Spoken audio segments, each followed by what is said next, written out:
وسجد السامع الخارجی سمیع المصلی ممن لیس معه سجد بعدها ولو سجد فيها اعادها للصلاۃ. باہر سے سننے والا آدمی سجدہ کرے گا. سمیع وسجد السامع الخارجی، باہر سے سننے والا آدمی سجدہ کرے گا.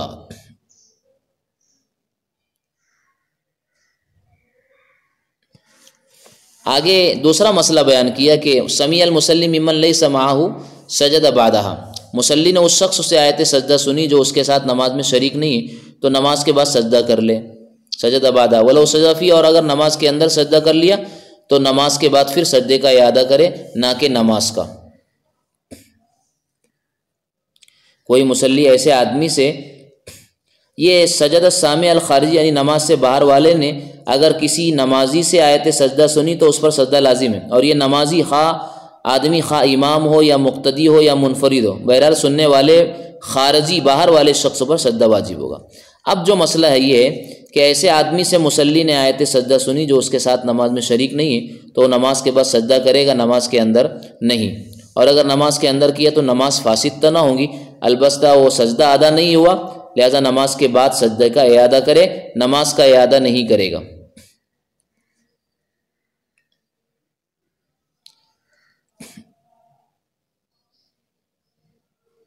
یہاں پر نماز کے بعد سجدہ کرنے کو اس لیے کہا جا رہا ہے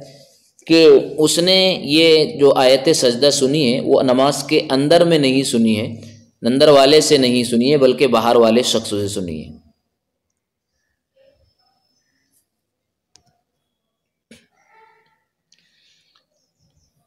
سمعها من امام ولم يدخل معه او دخل في ركعة اخرى، ایک آدمی آیت سجدہ سنا امام سے لیکن امام کے ساتھ نماز میں اس وقت تو شریک نہیں ہوا، او دخل فی رکعۃ اخری، یا دوسری رکعت میں داخل ہوا، تو سجد لا فیہا، تو یہ سجدہ کرے گا.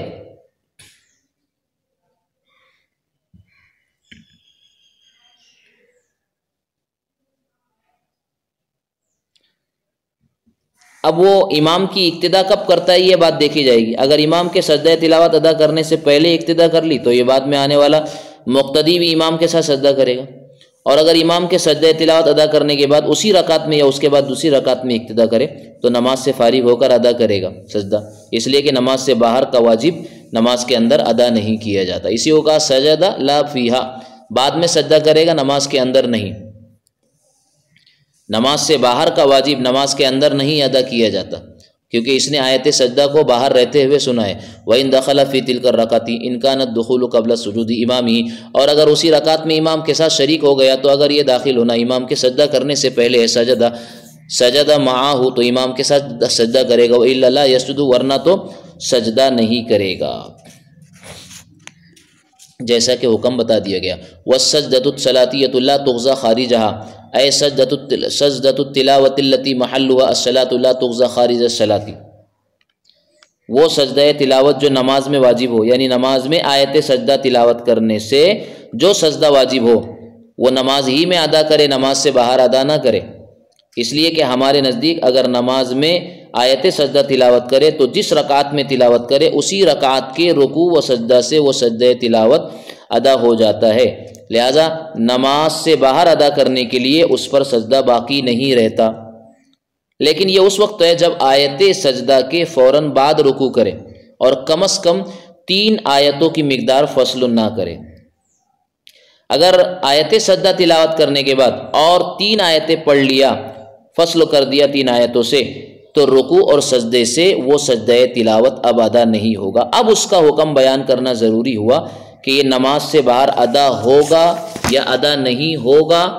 چنانچہ کہتے کہ نہیں ادا ہوگا بلکہ نماز کے اندر ہی ادا کرے. اور خارج صلاۃ سے یہاں پر مراد ہے مطلق طور پر نماز سے باہر ہو یا دوسری نماز میں ہو. اسی کو کہا اے سجدۃ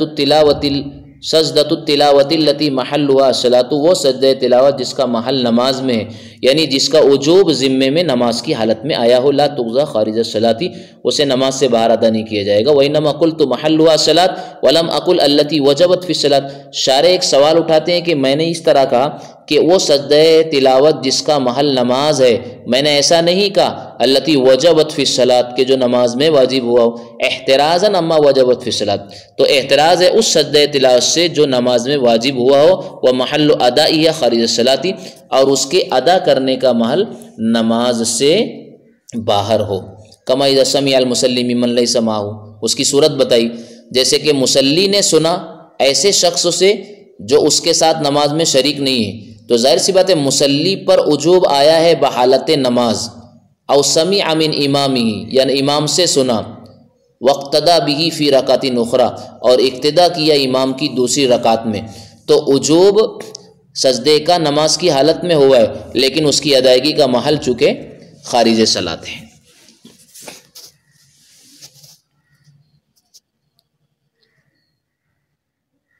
او سمیع من امامہ،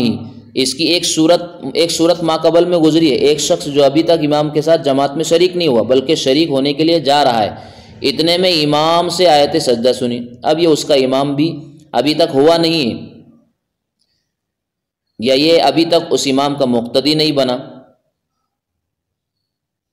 پھر اس کو امام اس لیے کہہ دیا ما یعول کے لحاظ سے، او سمیع من امامہ جو کہا یہ ما یعول کے اعتبار سے، آئندہ چونکہ وہ اس کا امام بنے گا، اور اس صورت میں اس پر سجدہ تلاوت نماز کے اندر واجب نہیں ہوا اور نہ ہی اس کا محل نماز ہے۔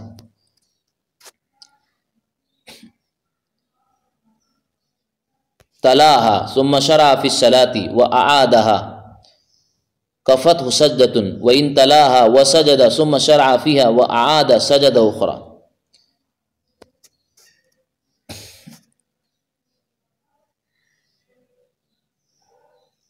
اس میں جو مسئلہ بیان کیا گیا ہے وہ اس کی صورت یہ ہے کہ کسی نے نماز سے باہر کوئی آیت سجدہ تلاوت کی، تلاہا ثم شرع فی الصلاۃ، اور سجدہ نہیں کیا، پھر نماز شروع کی، پھر اس نماز میں اسی آیت سجدہ کا اعادہ کیا، وہ اعادہا، تو اب کہتے ہیں کفتہ سجدۃ، ایک ہی سجدہ کافی ہے، ایک مرتبہ وہ آیت پڑھی گئی نماز سے پہلے باہر، اور ایک پھر پڑھی جا رہی وہی آیت نماز کے اندر، اور درمیان میں سجدہ ہوا نہیں ہے، تو ایک سجدہ کافی ہے۔ لیکن اس کے برعکس صورت، یعنی کسی نے نماز میں کوئی آیت سجدہ پڑھی، وَإِن تَلَاهَا وَسَجَدَ، اور سجدہ کر لیا، ثُمَّ شَرَعَ فِيهَا، پھر سلام پھیرنے کے بعد پھر اسی آیت کا اعادہ کیا، تو ایک قول کے مطابق دوبارہ سجدہ کرنا ہوگا اور ایک قول کے مطابق نہیں۔ اب دونوں قول میں تطبیق کی صورت یہ ہے کہ اگر سلام پھیر کر آیت سجدہ کا اعادہ کرنے سے قبل کوئی کلام کیا تو سجدے کا اعادہ ضروری ہوگا کیونکہ انقطاع ہو گیا، اور اگر کوئی کلام نہیں کیا تو سجدے کا اعادہ نہ کرے، یہی صحیح ہے۔ اب دونوں صورتوں کی آگے توجیہ پیش کی جا رہی ہے، وجہ بیان کی جا رہی ہے، یعنی پہلی صورت میں سجدہ غیر صلاتیہ جو نماز سے پہلے اس نے آیت سجدہ پڑھی تھی اور پھر اسی آیت سجدہ کو نماز کے اندر پڑھا، تو اسی کو کہہ رہے ہیں غیر صلاتیہ سجدہ، سجدہ صلاتیہ کے تابع بن کر ادا ہو گیا، اس لیے کہا کفت ہو سجدۃ، ایک سجدہ اسے کافی ہو جائے گا۔ اب اگر اس نے نماز کے اندر سجدہ نہیں کیا تو دونوں ساقط ہو جائے گی، اس لیے کہ خارجی سجدے کا حکم داخلی سجدے والا بن گیا تھا، اب صلاتیہ کے ساقط ہونے سے غیر صلاتیہ نماز والا سجدہ بھی ساقط ہو جائے گا، لیکن یہ ظاہر الروایت ہے، لیکن روایت نوادر میں صلاتیہ سجدہ ساقط نہ ہوگا، لأن فی الصورۃ الاولی غیر الصلاتیہ صارت تبعا للصلاتیہ، پہلی صورت میں غیر صلاتیہ سجدہ نماز سے باہر والا وہ سجدہ صلاتیہ کے تابع بن گیا ہے، وَإِن لَمْ يَتَّحِدِ الْمَجْلِسُ، اگرچہ کہ مجلس متحد نہیں ہے، وفی صورت الثانیہ لما سجد قبل الصلاۃ، اور دوسری صورت میں جب اس نے نماز سے پہلے سجدہ کر لیا، لا یقع عما وجبت فی الصلاۃ، تو یہ سجدہ جو باہر والا ہے اس سجدے کی طرف سے واقع نہیں ہوگا جو نماز میں واجب ہوا ہے قط کبھی بھی۔ اب اسی عبارت کو مختصر الوقایہ کے حوالے سے بیان کر رہے ہیں ہم اس کو صرف وہ عبارت پڑھ دیتے ہیں، مسئلہ وہی ہے وَإِنْ أَعَادَ فِي مَجْلِسٍ وَفِي صَلَاةٍ كَفَى سَجْدَةٌ، اور اگر اعادہ کیا مجلس میں یا نماز میں تو ایک سجدہ کافی ہے۔ قَرَأَ فِي غَيْرِ الصَّلَاةِ ثُمَّ أَعَادَهَا فِي الصَّلَاةِ، یعنی غیر نماز میں پڑھا پھر اسی کا اعادہ نماز میں کیا۔ وَفُهِمَ مِن تَخْصِيصِ الْمُعَادِ بِكَوْنِهِ فِي الصَّلَاةِ أَنَّ الْأُولَى فِي غَيْرِ الصَّلَاةِ۔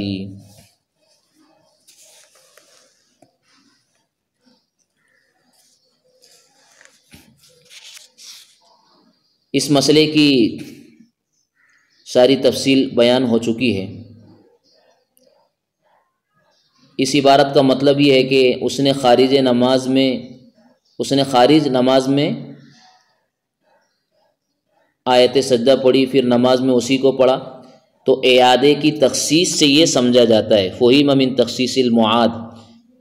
کہ اعادہ نماز میں ہے اور پہلا نماز سے باہر ہے۔ آگے ہے کررہا فی مجلس کفت سجدۃ،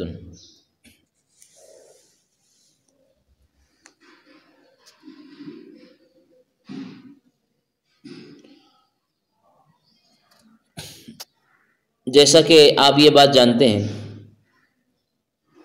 کہ احکام کی تبدیلی میں اتحاد مجلس اور اختلاف مجلس کا متحد اور ایک ہونا اور بدلنا، اس کا اثر ہوتا ہے، اس کا اہم کردار ہوتا ہے۔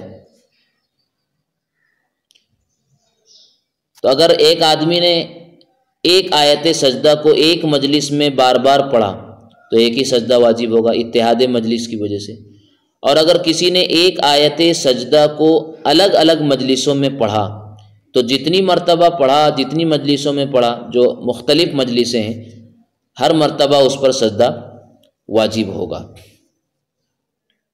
اور اگر مجلس تو ایک ہے لیکن آیات سجدہ بدلتی جا رہی ہے تو اس صورت میں چونکہ ہر آیت سجدے کی الگ الگ ہے، گو کہ مجلس ایک ہے، تب بھی الگ الگ سجدے واجب ہوگے۔